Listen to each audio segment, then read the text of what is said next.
Welcome to triple R news Telangana. గణతంత్ర దినోత్సవాన్ని పురస్కరించుకొని సల్పబండ తాండాలో మువ్వన్నెల జెండాను ఎగరవేసి జాతీయ గీతాన్ని ఆలపించారు.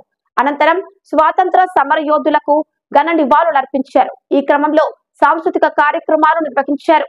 గెలుపొందిన విద్యార్థులకు బహుమతులను ప్రదానం చేశారు. నిజామాబాద్ జిల్లా దర్పల్లి మండలం ఎస్బీ తాండాలో గణతంత్ర దినోత్సవ వేడుకలను ఘనంగా నిర్వహించారు.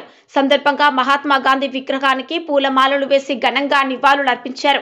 అనంతరం ప్రభుత్వ పాఠశాలలో గణతంత్ర దినోత్సవ వేడుకలను సీనియర్ నాయకులు శంకర్ నాయక్ ఆధ్వర్యంలో వేడుకలు ఘనంగా జరుపుకున్నారు.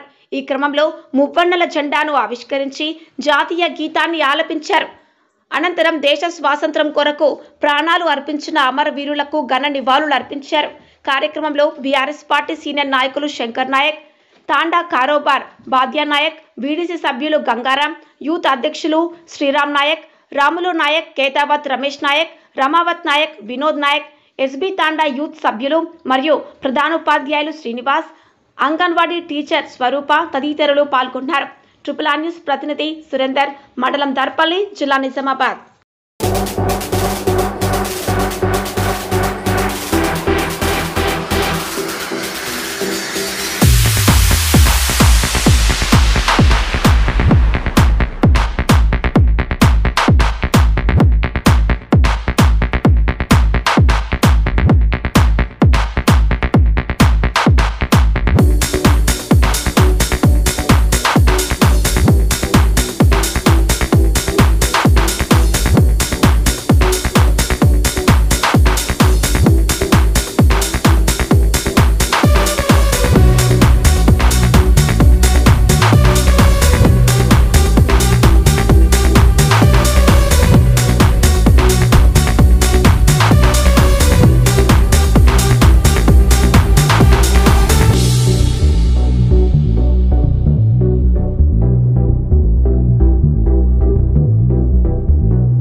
ఈరోజు 76వ గణతంత్ర దినోత్సవం సందర్భంగా ముఖ్యంగా ఎస్బీ తాండా ప్రజలకు, విద్యార్థులకు, ప్రధాన ఉపాధ్యాయులకు మరియు తాండా వీడీసీ కారోబార్ బాద్యా నాయక్ గారికి, అదేవిధంగా మన తండ వీడిసి అధ్యక్షులు బాణవత్ గంగారాం నాయక్, ఎస్బి తండా youth president Banavath Sriram Nayak, vice president Ramavath Ramulu Nayak, Khetavath Ramesh Nayak, Ramavath Vinod, youth సభ్యులు మరియు తండ ప్రజలకు 76వ గణతంత్ర దినోత్సవ సందర్భంగా నా హృదయపూర్వక అభినందనలు తెలుపుతూ, అదేవిధంగా మా బీఆర్ఎస్ పార్టీ మాజీ ఆర్టీసీ చైర్మన్, మాజీ రూరల్ శాసనసభ్యులు శ్రీ బాజిరెడ్డి గోవర్ధన్ అన్న గారికి, వారితో పాటు మా మాజీ జడ్పీటీసీ దర్పల్లి మండలానికి తన వంతు కృషిగా 5 సంవత్సరాలు అభివృద్ధిలో భాగంగా దర్పల్లిని తీర్చిదిద్దిన మా యువ నాయకుడు జగనన్న గారికి, మా దర్పల్లి మండల బంజారా సోదరులకు అందరికీ ఈ 76వ గణతంత్ర దినోత్సవ సందర్భంగా నా హృదయపూర్వక అభినందనలు. ఈరోజు మా ఎస్బి తాండాలో గణతంత్ర దినోత్సవం పురస్కరించుకొని ఈరోజు ఈ మా పాఠశాలలో ఈ విద్యార్థినులతో పాల్గొనడం నాకు ఎంతో ఆనందకరమైన విషయం. అందులో భాగంగానే అందరికీ ఈ 76వ గణతంత్ర సందర్భంగా నా హృదయపూర్వక అభినందనలు తెలుపుతూ ముగిస్తున్నాను.